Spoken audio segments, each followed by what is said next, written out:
இதுவரைக்கும் நம்ம பொருத்தனையை பத்தி உள்ள மேலோட்டமான காரியங்களை உங்களுக்கு பேசிட்டு வந்தோம். இப்போ பேச போற காரியம், வேதத்தில் அநேகர் பொருத்தனை பண்ணி இருக்கிறாங்க, அந்த பொருத்தனை அவர்கள் நிறைவேற்றி இருக்கிறார்கள். அல்லேலூயா. ஆமா, நாம அதுல எல்லாம் எப்படி இருக்கிறோம்?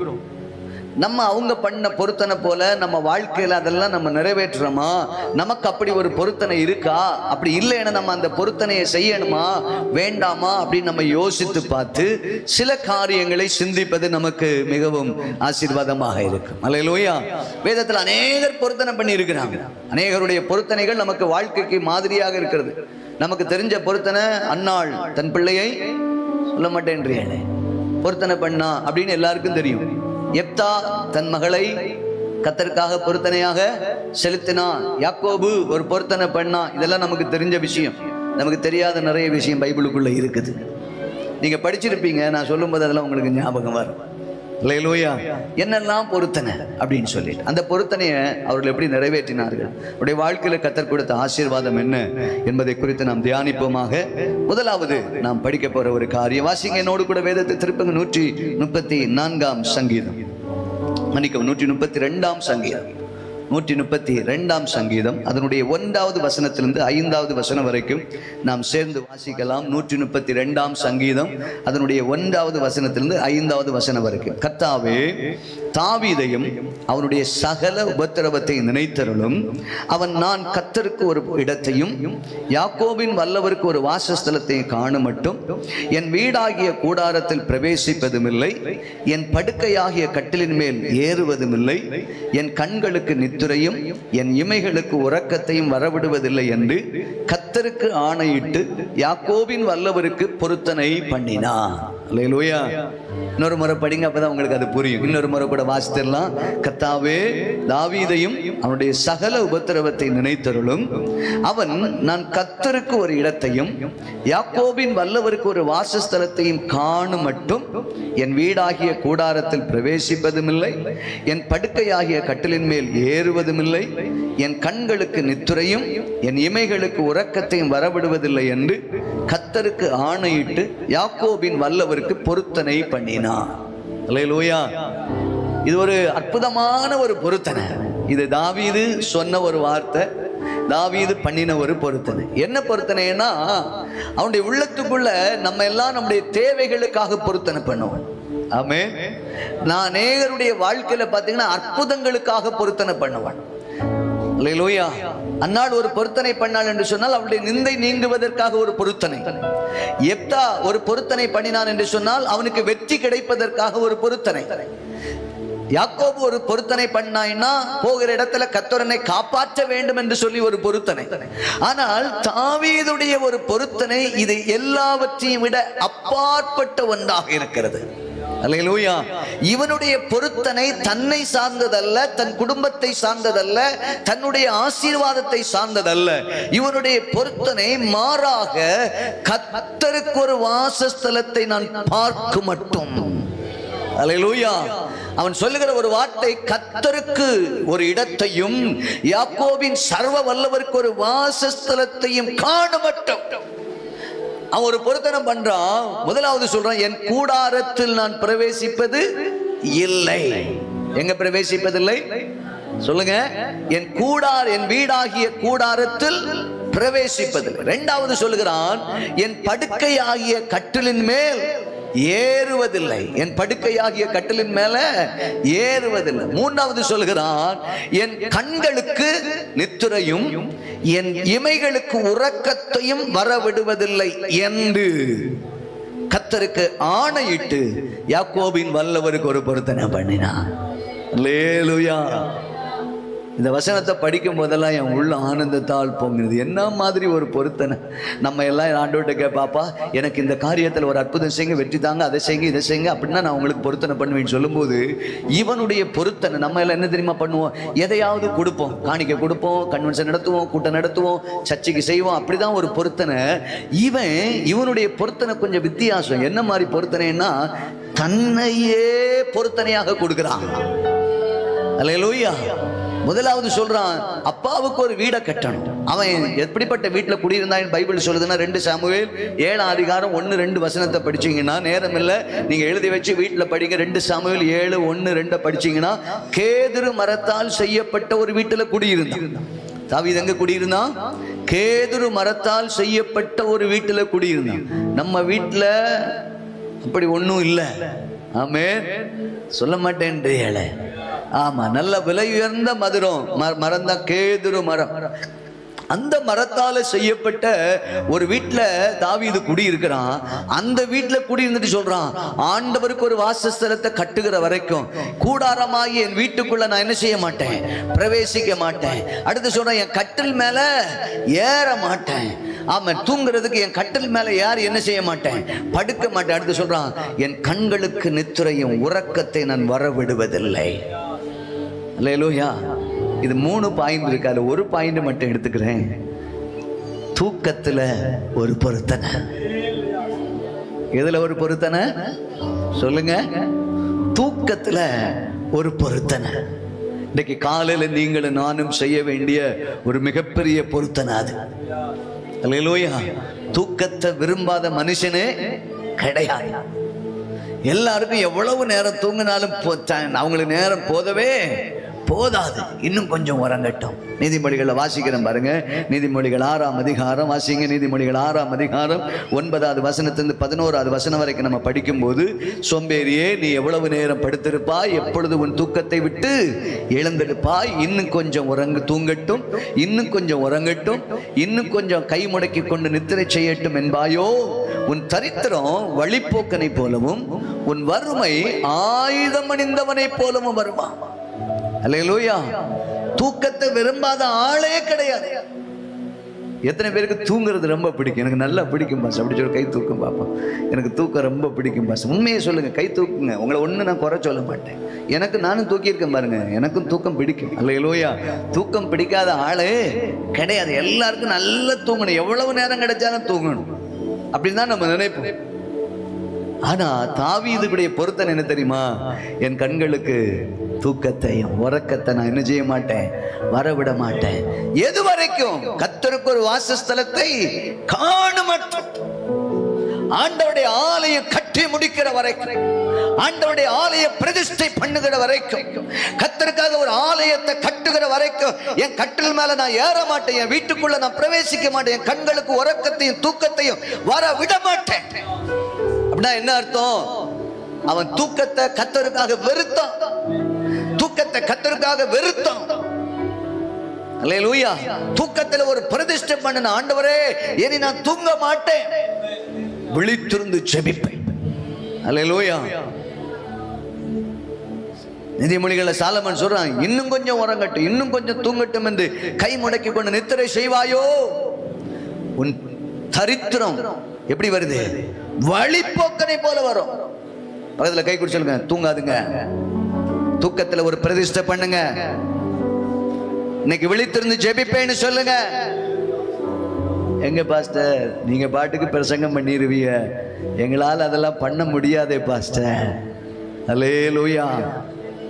அதனால பேதுருவிடத்துல ஆண்டவர் சீஷரிடத்துல போகும்போது கெத்செமனே தோட்டத்துல சொல்லுவாரு, 1 மணி நேரமாவது விழித்திருந்து ஜெபிக்க கூடாதா?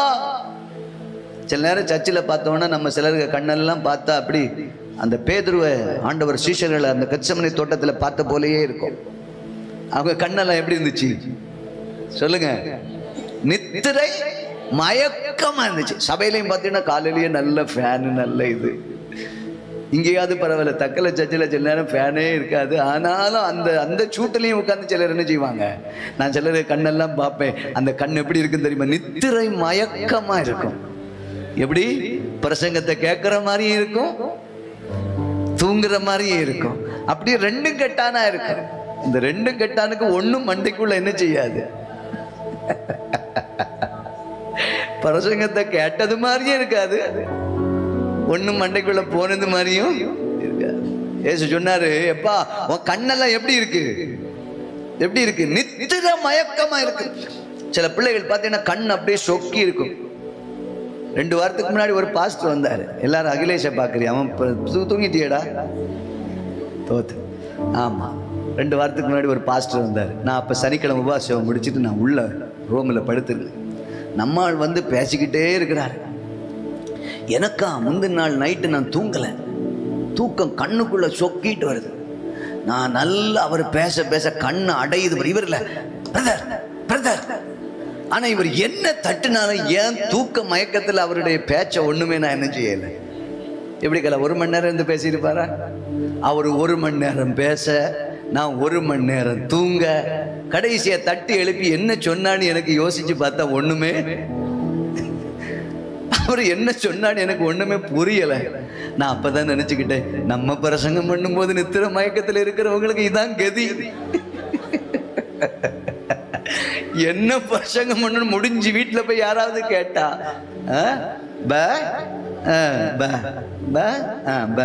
அப்படிதான் ஸ்தோத்திரம். ஏன்னா கண் எப்படி இருக்குது, நித்திர மயக்கமா இருக்கு. ஸ்தோத்திரம். அல்லேலூயா. தூக்கத்துல ஒரு பிரதிஷ்டை பண்ணணும். தாவீது ஆண்டவருக்கு ஒரு பிரதிஷ்டை பண்ணா. ஸ்தோத்திரம். மத்தேயு 13:25 படிக்கும்போது ஆண்டவராக இயேசு சொன்னார், நீ நல்ல நித்திரை பண்ணி தூங்கிட்டு இருந்தேன்னா சத்துரு வந்து அதுல என்ன செய்திருவானா, களைகளை விதைச்சிட்டு போயிடுவான். பக்கத்துல கை குடி சொல்லுங்க, நல்லா தூங்குனீங்கன்னா சத்துரு வந்து களைகளை என்ன செய்திருவான், விதைச்சிட்டு போயிடுவான். அவன் பாப்பான் நல்லா தூங்கிட்டு இருக்கிறிய, சூப்பர், அழகா வந்து எதை விதைப்பான், வீட்டுக்குள்ள களைய விதைச்சிடுவான். அல்லேலூயா. திருடன் எப்ப வருவாயின்னு தெரியாது. எப்பொழுது நீங்கள் எப்படி இருக்கணும், விழிப்புள்ளவர்களாய் இருக்கணும். அல்லேலூயா. அதனால்தான் ஸ்தோத்திரம் பவுல் சொல்லும்போது சொல்லுகிறான், எபேசியர் 5:14, தூங்குகிற நீ மரித்தோரை விட்டு எழுந்து. தூங்குகிற நீ என்ன செய்யணும், மரித்தோரை விட்டு எழும்பணும், அப்பொழுது கிறிஸ்து உன்னில் பிரகாசிப்பா. அல்லேலூயா. ஆண்டவர் நம்முடைய வாழ்க்கையில பிரவேசிக்கணும். நம்முடைய தூக்கத்துல ஒரு பிரதிஷ்டை பண்ணி தூக்கத்தை கொஞ்சம் என்ன செய்யணும், வெறுக்கணும். சிலருக்கு தூக்கம் வராமலே இருக்கும் பாருங்க. கட்டில போய் படுத்தா என்ன வராது, சொல்ல மாட்டேன், தூக்கம் வராது. ஆனா ஜெபத்துல வந்து உட்கார்ந்தா என்ன வரும், தூக்கம் வரும். ஸ்தோத்திரம். அல்லேலூயா. ஜெபம் பண்ண உட்கார்ந்தா தூக்கம் வரும். பைபிள் வாசிக்க உட்கார்ந்தா தூக்கம் வரும். ஏன்னா பிசாசு உன்னை தூங்க வச்சு களைகளை விதைக்க முயற்சி பண்றான். இன்னைக்கு ஆண்டவர் சொல்றார், உங்க தூக்கத்துல ஒரு பொருத்தனை பண்ணி தூக்கத்தை வெறுக்க கர்த்தர் சொல்லுகிறார். அல்லேலூயா. 1 தெசலோனிக்கேயர் 5 அதிகாரம் அதனுடைய 6வது 7வது வசனத்தை நான் படிக்கும்போது பவுல் அங்க எப்படி சொல்லுகிறார், 1 தெசலோனிக்கேயர் 5 அதிகாரம் 6வது 7வது வசனம், ஆகையால் மற்றவர்கள் தூங்குகிறது போல நாம் தூங்காமல் விழித்துக் கொண்டு தெளிந்தவர்களாய் இருக்க கடவுள். அல்லேலூயா. எப்படி தூங்க கூடாதா, மற்றவர்கள் தூங்குகிறது போல நம்ம என்ன செய்யக்கூடாது, தூங்கக்கூடாது. விழித்துக் கொண்டு எப்படி இருக்கணுமா, பக்கத்துல கை குடிச்சுங்க, மற்றவங்க எப்படி தூங்குவாங்கன்னு தெரியுமா, கேளுங்களேன், சும்மா கேளுங்க. நான் தானே சொல்றேன், உங்களுக்கு கோவிச்சுக்க மாட்டாங்க, சண்டையும் போட மாட்டாங்க. பக்கத்துல கை கொடுத்துக்கணும். மற்றவங்க எப்படி தூங்குவாங்க தெரியுமா, காலையில 4 மணிக்கு எழும்ப மாட்டாங்க, 5 மணிக்கு எழும்ப மாட்டாங்க, 6 மணிக்கு தான் எழும்புவாங்க. அல்லேலூயா. ஏன்னா அவங்களுக்கு 4 மணிக்கு எழும்பி ஜெபம் பண்ற பழக்கமே இருக்காது, 5 மணிக்கு எழும்பி ஜெபம் பண்ற பழக்கமே இருக்காது. பாஸ்டர் ஏன் மற்றவங்களை சொல்றீங்க, நாங்களே அப்படித்தான், அநேகருடைய மைண்ட் வாய்ஸ் எனக்கு கேட்குது. கொஞ்சம் பேரை தவிர சிலரெல்லாம் இல்ல பாஸ்டர்னு பாவம் போல தலையாட்டுறிய. அல்லேலூயா. தோத்துறோம். மற்றவர்கள் தூங்குகிறது போல ஒரு விசுவாசி தூங்கக்கூடாது. அல்லேலூயா. மற்றவர்கள் தூக்கத்தை விரும்புவாங்க. ஒரு தேவனுடைய பிள்ளை எப்படி இருக்கணுமா தெரியுமா, எப்படி இருக்கணுமா தெரியுமா, வாசிங்க புலம்பலின் புஸ்தகம் 2ஆம் அதிகாரம், எரேமியாவின் புலம்பலின் புஸ்தகம் 2ஆம் அதிகாரம் 18வது 19வது வசனத்தை பார்ப்போம். புலம்பல் 2:18-19 படிப்போம். அவர்கள் இருதயம் 954 பக்கம், அவர்கள் இருதயம் ஆண்டவரை நோக்கி கூப்பிடுகிறது. சீயோன் குமாரத்தின் மதிலே இரவும் பகலும் நதி அளவு கண்ணீர் விடு, ஓய்ந்திராதே, உன் கண்ணின் கருப்பு விழி சும்மா இருக்க விட்டாதே, எழுந்திரு, ராத்திரியிலே முதற் சாமத்திலே கூப்பிடு, ஆண்டவரின் சமூகத்தில் உன் இருதயத்தை தண்ணீரை போல ஊற்றிவிடு. எல்லா தெருக்களின் முனையிலும் பசியினால் மூர்ச்சித்து போகிற உன் குழந்தைகளின் பிராணனுக்காக உன் கைகளை அவரிடத்திற்கு ஏறிடு. இப்ப புரியுதா? மற்றவர்கள் தூங்குவது போல ஏன் நீங்களும் நானும் தூங்கக்கூடாது தெரியுமா? ஆண்டவர் எரேமியாவை கொண்டு சொல்லுகிறார், உன் கண்ணின் கருப்பு விழியை சும்மா இருக்க விட்டாதே. அல்லேலூயா. எழுந்திரு. எப்ப எழுந்திருக்கணுமா? முதற் சாமத்துல எழுந்திரு. நல்ல கொரட்டை விட்டு தூங்குற அனுபவத்திலிருந்து எழும்ப சொல்லுகிறார். சபை எழும்புவதாக, விசுவாசிகள் கர்த்தருக்காக எழும்புவார்களாக. முதற் சாமத்துல எழுந்திரு. அவர் சொல்லுகிறார், ஆண்டவரின் சமூகத்தில் உன் இருதயத்தை தண்ணீரை போல ஊற்றிவிடு. ஏன் தெரியுமா ஊற்ற சொல்ற? எல்லா தெருக்களின் முனைகளிலும் பசியினால் மூர்ச்சித்து போகிற உன் குழந்தைகளின் பிராணனுக்காக உன் கைகளை அவரிடத்திற்கு ஏறெடு. தாவீது சொன்ன வார்த்தை அதுதான். என் கண்ணுக்கு தூக்கத்தை வர விட மாட்டேன். என் கட்டில் மேல யாரி சுகமா நான் படுத்து தூங்க மாட்டேன். என் வீட்டுக்குள்ள நான் பிரவேசிக்க மாட்டேன்னு ஒரு பொருத்தனை பண்ணானே. ஏன் தெரியுமா? நான் கர்த்தருக்கு ஒரு வாசஸ்தலத்தை காணும் மட்டும். இதுதான் என் பொருத்தனை.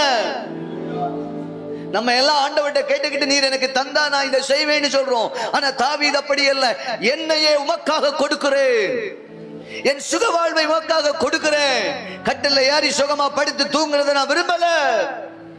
ராத்திரி முழுதும் நல்லா கொரட்டை விட்டு தூங்குறத நான் விரும்பல. மாறாக ரா முழுதும் எழும்பி என் கட்டளை கண்ணீரால் நனைக்க விரும்புகிறேன். 6ஆம் சங்கீதம். நீங்க ஒருவேளை நினைப்பிய பாஸ்டர் தப்பா சொல்றாரு ஒண்ணு. வாசிங்க 6ஆம் சங்கீதம் 6வது வசனத்தை படிங்க பார்க்கலாம். 6ஆம் சங்கீதம் 6வது வசனம். என் பெருமூச்சினால் இளைத்து போனேன், ராமுழுதும் என் கண்ணீரால் என் படுக்கையை மிகவும் ஈரமாக்கி என் கட்டிலை நனைக்கிறேன். நம்ம மாதிரி ஒரு வாழ்க்கை பாருங்க. நம்ம எல்லாம் பெருசா சொல்லுவோம், தாவீது அப்படி இப்படி அவனை ராஜாவா கர்த்தர் மாற்றினார். தாவீத ராஜாவா கர்த்தர் மாற்றினார் அப்படின்னா சும்மா இல்லைங்க. அவன் இருதயத்தை கர்த்தர் பார்த்தார். சாமுவேல்ட்ட சொன்னார், எப்பா மகனே சாமுவேலே, இவனுடைய உயரத்தை, இவனுடைய வளர்ச்சியை, இவனுடைய ஆள் உயரத்தை எல்லாம் பார்த்து நீ செலக்ட் பண்ற. நீ செலக்ட் பண்ற மாதிரி நான் செலக்ட் பண்ற ஆள் அல்ல. மனுஷன் முகத்தை பார்க்கிறான், கர்த்தரோ இருதயத்தை பார்க்கிறார். அல்லேலூயா. இந்த காலவெளியில் இந்த திருச்சபையில் அமர்ந்து இருக்கிற தேவ பிள்ளையே, நேரலையிலே என் வார்த்தையை கேட்கிற தேவ பிள்ளையே, உன் இருதயத்தை கர்த்தர் பார்க்கிறார். உள்ளத்துக்குள்ள கொஞ்சமாவது ஆண்டவருக்காக ஏதாவது ஒன்றை செய்யணுங்கிற எண்ணம் உண்டாவதாக. தாவீதுக்கு அப்படித்தான் ஒரு பொருத்தனை. என் கண்ணுக்கு தூக்கம் வரமாட்டேன் அப்படி சொல்லிட்டு சொல்றான். என் கட்டில நான் எப்படி நினைக்கிறேன், என் ராமுழுதும் என் கண்ணீரால் என் படுக்கை மிகவும் ஈரமாக்கி என் கட்டிலை நனைக்கிறேன். சில நேரம் நமக்கு வீட்டுல புருஷன்ட்ட சண்டை போட்டுட்டா, மாமியார்ட்ட சண்டை போட்டுட்டா, பிள்ளைகிட்ட சண்டை போட்டுட்டா, கட்டில் தலையண கொஞ்சம் நனையலாம். உண்மைதானே? ஏதாவது கவலை வந்துட்டா போதும், யார்ட்டையா சண்டை போட்டா போதும், உடனே படுத்து கிடந்து கட்டில போய் கிடந்து அந்த கண்ணீர் அப்படியே பாஞ்சு அப்படியே தலையணை எல்லாம் கொஞ்சம் நனையும். அத ஆண்டவர் கணக்குல பார்க்க மாட்டா. நீ தேவனை நினைச்சு எவ்வளவு நேரம் அழுத, தேவனுக்காக எத்தனை சொட்டு கண்ணீர் சிந்தின, உன் படுக்கைய கட்டில கண்ணீரால நினைச்சியா? அப்படி நினைச்ச ஆண்டவர் சொல்வாரு, உன் கண்ணீர் எல்லாம் துருத்தியில வச்சிருக்கிற மகனே, நீ கண்ணீரோடு விதைத்திருக்கிறாய், நீ கம்பீரத்தோடு அறுக்கக்கூடிய நாள் வருகிறது. உன் கண்ணீருக்கு ஒரு பதில் உண்டு. என்ன மாதிரி ஒரு வாழ்க்கை பாருங்க. சொல்றான், என் கட்டில கண்ணீரால நினைக்கிறேன். அல்லேலூயா. ராமுழுதும் என் கண்ணுக்கு தூக்கம் வரவிட மாட்டேன்னு சொன்ன, தூங்காம என்ன பண்றேன், என் கண்ணீரால என் படுக்கையை நான் ஈரமாக்கிட்டே இருக்கிறேன். அல்லேலூயா. தேவ பிள்ளை, இந்த காலவெளியிலே பரிசுத்த ஆவியானவர் சொல்லுகிறார், உன் கண்ணின் கருப்பு ஒளியை நீ சும்மா இருக்க விட்டாதே. நல்லா தானே தூங்குறோம். ஒரு நாள் எழும்பி ராத்திரி முழிச்சிருந்தா என்ன சொல்ல மாட்டேன்றீங்களே. உங்க கண்ணுக்கு கொஞ்சம் தூக்கத்தை குறைச்சுக்கிட்டு தேவ சமூகத்தில் அழுதாதான் என்ன? எழுந்திரு. முதற் சாமத்தில் எழுந்திரு. குடும்ப ஆசீர்வாதத்துக்காக, பிள்ளைகளுடைய ஆசீர்வாதத்துக்காக, சபைக்காக, தேசத்துக்காக, ஜனங்களுக்காக, ஆமென், பாவத்தில் சிக்கி இருக்கிற ஜனங்களுக்காக பிராணன் அழிவுக்கு நேராய் போய் கொண்டிருக்கிற ஜனங்களுக்காக துறப்பில நெல்லு. ஆண்டவர் இந்த காலவெளியில் எதிர்பார்க்கிற ஒரு பொருத்தனை அதுதாங்க. டெய்லியும் தான் தூங்குறோம். பக்கத்துல சொல்லுங்க, டெய்லியும் தான் தூங்குறோம். மாசத்துல ஒரு நாளாவது தூக்கத்தை வெறுத்தா என்ன? அல்லேலூயா. மாசத்துல ஒரு நாள் தூக்கத்தை வெறுத்து முழிச்சிருந்தா என்ன? ஏன் தப்பா? சொல்ல மாட்டேன்றீங்களே. சபையில ஒரு நாள் முழிச்சிருக்கணும், உங்க வீட்டுல ஒரு நாள் முழிச்சிருக்கணும். அன்னைக்கு உங்க கண்ணீரால படுக்க என்ன செய்யணும்? இந்த தாவீதை போல ஒரு அனுபவம் வரணும். அல்லேலூயா. உங்க கண்ணீர் அப்படி நரங்கணும், நனையணும். ஸ்தோத்திரம். ஆதி நாட்கள்ல பாத்தீங்கன்னா புருஷன் ரட்சிக்கப்படலையா? எனக்கு தெரியும், அப்படிப்பட்டவங்களை எனக்கு தெரியும். அதனால சொல்றேன், எழும்பி நின்று முழங்கால் நின்று கண்டுபிடிய காலையில எழும்பி புருஷன் படுத்து கிடக்கும்போது கால் மாட்டில் நின்று ஜெபம் பண்ணுவாங்க. இந்த கண்ணீர் புருஷனுடைய காலில் விழும். அது விழும்போது புருஷனுக்கு தெரியும், இவ அழுகிறா, என் மனைவி அழுகிறா. அப்படி அந்த அழுகையை கண்டு ரட்சிக்கப்பட்ட நபரை எனக்கு தெரியும். நீங்க எத்தனை பேர் அழுகிறீங்க?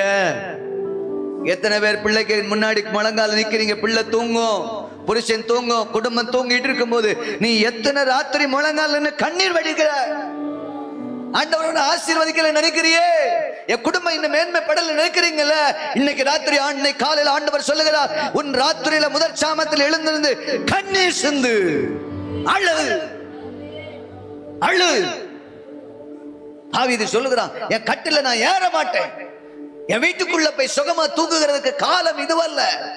அல்லேலூயா. அவனுடைய ஏக்கம் என்ன தெரியுமா? கர்த்தருடைய பெட்டி வேற இடத்துல இருக்குது. ஆமென். ஆமென். கிபியோனியர்கள் அவரை எடுத்துக்கொண்டு போய் வைத்திருக்கிறாங்க. அங்கிருந்து கர்த்தருடைய பெட்டியை கொண்டு வரணும். அது மட்டும் இல்ல, கொண்டு வர்ற வழியில முயற்சி பண்ணி கொண்டு வர்ற வழியில அது ஒரு சின்ன பிரச்சனையாகி போச்சு. இப்ப மறுபடியும் ஓபேதேதோமுடைய வீட்டில் இருக்குது. கர்த்தருடைய பெட்டி ஓபேதேதோமுடைய வீட்டில் இருக்கும்போது கர்த்தர் அவன் ஆசீர்வதிக்கிறார். இதை பார்த்தபோது தாவீது சொல்லுகிறான், ஐயோ, கர்த்தருடைய பெட்டி இன்னொரு இடத்துல இருக்கும்போது நான் மட்டும் சுகமா கேதுரு மரத்தால் செய்யப்பட்ட வீட்டில் தங்குகிறது எப்படி? என் படுக்கையில் நான் தூங்குகிறது எப்படி? என் கண்ணுக்கு தூக்கத்தை வரவிடுறது எப்படி? ஆனால் அவனுக்கு வாங்கி என்ன தெரியுமா? கர்த்தருடைய பெட்டி எப்படியாவது ஒரு வாசஸ்தலத்தை கட்டி ஒரு ஆலயத்தை கட்டி அதை நான் வச்சிடணும்னு சொன்னா. ஆமென். அந்த ஆசை அவனுக்குள்ள வந்ததுனாலதான் 17ஆம் அதிகாரத்தை நீங்க வாசிச்சீங்கன்னா அவன் சொல்லுவான், கர்த்தருடைய பெட்டி இப்படி இருக்குது, என்ன செய்கிறேன்னு சொன்ன உடனே தான் நாத்தான் தீர்க்கதரிசி ஆண்டவர் அனுப்புவார். எப்பா, நீ போய் சொல்லு, என் பிள்ளை தூங்க மாட்டேங்கிறா, என் பிள்ளை கட்டில ஏற மாட்டேங்கிறா, என் பிள்ளை வீட்டுக்குள்ள போய் சுகமா இருக்க மாட்டேங்கிறா. எல்லாரும் போல சந்தோஷமா மனைவியோட பிள்ளைகளோட குடும்பத்தோட சந்தோஷத்தை அனுபவிக்க வேண்டாமா என்று சொல்லி அவன் அதெல்லாம் வெறுத்து இருக்கிறான். நீ போய் சொல்லு, நீ எனக்கு ஆலயத்தை கட்டுவதில்லை, உன்னிடத்திலிருந்து ஒரு சந்ததி எழுப்புவேன், அந்த சந்ததி அந்த ஆலயத்தை கட்டும், அது மகிமையா இருக்கும், அது மகிமையா இருக்கும். ஆண்டவர் அவனுக்கு சொன்னார், நீ ராத்திரி முழுது கண்ணீர் வடிக்கிற இல்ல, நீ படுக்கையில ஏறாம ஒரு பொருத்தனை பண்ணிருக்கல, இப்போ உனக்கு நான் சொல்றேன், உன் சந்ததியிலிருந்து ஒருத்தனை இந்த இஸ்ரவேலுக்கு ராஜாவாக வைப்பேன். அல்லேலூயா. தேவ பிள்ளையே, இந்த காலவெளியிலே பரிசுத்த ஆவியின் தீர்க்கதரிசனமாய் உங்களோட பேசுகிறார். உன் பொருத்தனையை போல அல்ல தாவீதுடைய பொருத்தனை, சற்று வித்தியாசமான பொருத்தனை. என் ஆண்டவருடைய ஆலயத்தை கட்டணுங்கிற ஒரு பொருத்தனை, அதுக்காக தன்னையே அர்ப்பணிக்கிற ஒரு பொருத்தனை. அதனால கர்த்தர் அவனுக்கு கொடுத்த ஆசீர்வாதம் என்ன தெரியுமா? உன் சந்ததியிலிருந்து ஒருவனை நான் ராஜாவாக எழும்ப பண்ணுவேன். உன் சந்ததியிலிருந்து ஒருத்தன் எழும்பி ஆலயத்தை கட்டுவான், அது மகிமையாயிருக்கும். அப்ப வடிச்ச கண்ணீர் பிள்ளையை எங்கேயோ கொண்டு போய் விட்டுச்சு. அருமை தாயே, தகப்பனே, இந்த காலவெளியில் தீர்க்கதரிசனம் ஒரு வார்த்தை சொல்கிறார், உன் கண்ணீர் உன் பிள்ளைகளை உயரத்திற்கு கொண்டு போகும்.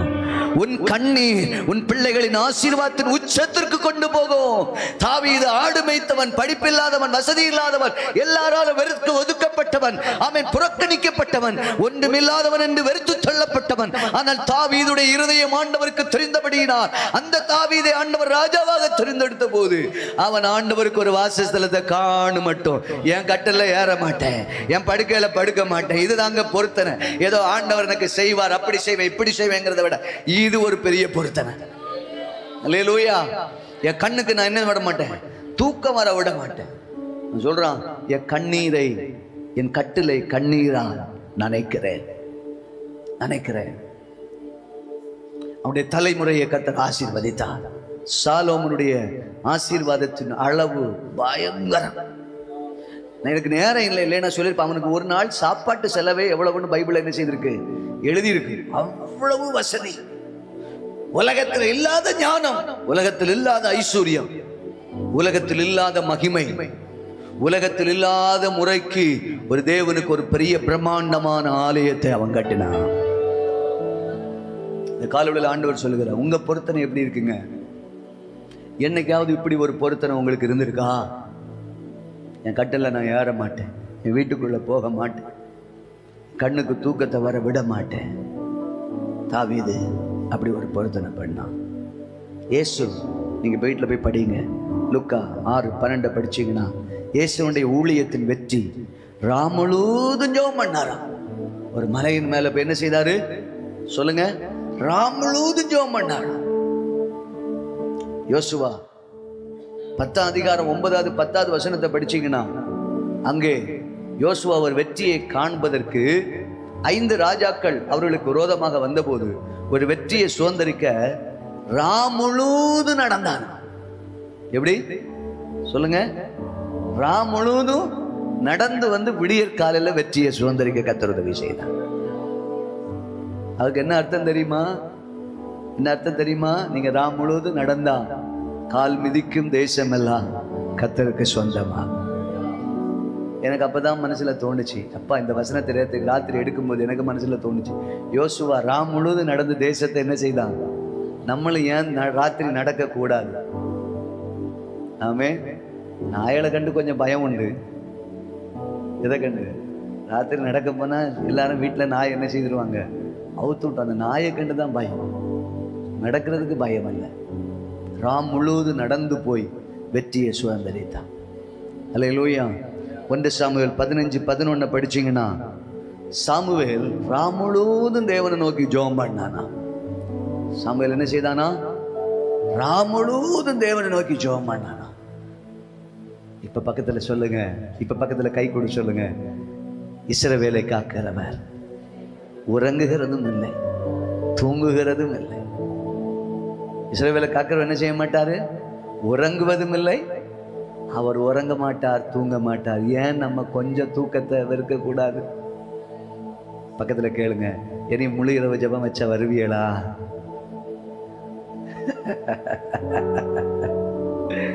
இனி முழு இரவு ஜெபத்துக்கு வருவியன்னு நினைக்கிறேன். இன்னைக்கு ஒரு தீர்மானம் பண்ணிட்டிய. அல்லேலூயா. விழித்திருந்து ஜெபிக்கணும், ராமுழுதும் ஜெபிக்கணும். அற்புதத்தை பார்க்கணும்னா, வெற்றியை பார்க்கணும்னா, ஜெயத்தை பார்க்கணும்னா ராமுழுதும் கண்ணீர் சிந்து. எரேமியா சொல்லுங்க, அவன் கண்ணின் கருப்பு வெளியை சும்மா இருக்க விட்டாதே, எழுந்திரு, முதற் சாமத்திலே தேவனை நோக்கி கூப்பிடு. நான் விசுவாசிக்கிறேன், இங்க இருக்கிற சிலரோட ஆவியானவர் பேசுகிறார். இன்னிலிருந்து நடுராத்திரி நீங்க எழுப்பி ஜெபிக்க போறீங்க. சிலரெல்லாம் இந்த வார்த்தையை பிடிச்சு வச்சு ஜெபிக்க போறீங்க. நான் விசுவாசிக்கிறேன். அல்லேலூயா. எத்தனை பேர் ஆண்டவருக்கு ஒப்பு கொடுக்குறீங்க? கரங்களை உயர்த்தி ஆண்டவர்கிட்ட சொல்லி ஜெபம் பண்ணுங்க பார்க்கலாம். ஆண்டவரே, ராத்திரி எழும்பி ஜெபிக்கிற ஜெப பழக்கத்தை எனக்கு தார ஆண்டவரே. யோனாவை போல கப்பலின் அடித்தட்டில் போய் தூங்குகிற நபராக அல்ல, விழித்திருந்து ஜெபிக்கிற ஒரு ஜெப ஆவிய, என் கண்ணுக்கு தூக்கத்தை வரவிடாதபடிக்கு ஜெபிக்கிற ஒரு ஜெப ஆவிய எனக்கு தாரோன்னு கேளுங்க பார்க்கலாம். கர்த்தர் இந்த காலவெளியில் அந்த ஜெப வல்லமையை கர்த்தர் உங்களுக்கு தருவார்.